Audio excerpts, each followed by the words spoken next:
The other day I had to take communion, as our custom is. I had to take it at the PM service. You know the part I'm talking about, where they say, for those of you that weren't able to be with us this morning, communion has been prepared. And I went into the back room at the church building with about 6 souls. Some of them were probably sick, some of them might have missed, some of them maybe had to work or something like that. We were shoved in a room and we were rushed through a communion service.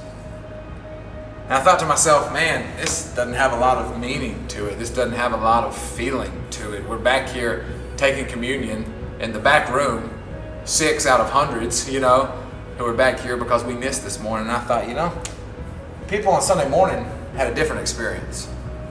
It was more meaningful, it was more connected, or was it? If we believe in Ephesians chapter 5 and verse 1 that we're to be imitators or followers of God, I think if we really did that, communion would be different for us.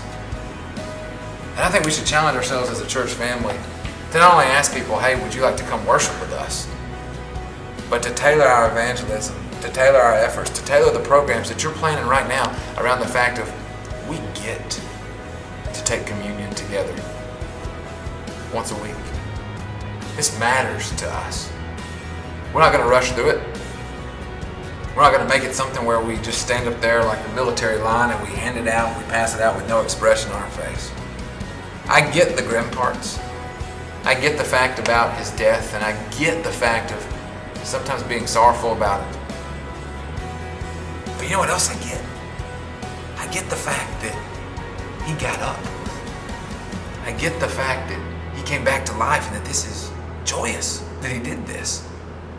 And so as a church family, I think it would be awesome for us to take some time to look at our communion and to talk to other people about the joy of getting to take communion together as a church family. I've heard him say all the time this story of, I've eaten for years, my wife's cooked for me over and over again. And sometimes it gets routine, sometimes it's repetitive. But if I missed it once, boy, I would miss it. And the heavyset preacher always pats his stomach and says, yeah, and that's why we take communion. But would I miss it?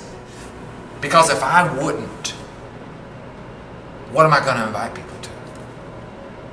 If I wouldn't miss it, then what can I tell people that they're missing? Let's go and get them. Let's go. Let's be excited. Let's make this matter. Because if God's people don't tell them about hope, about salvation, and about our dreams, then who will?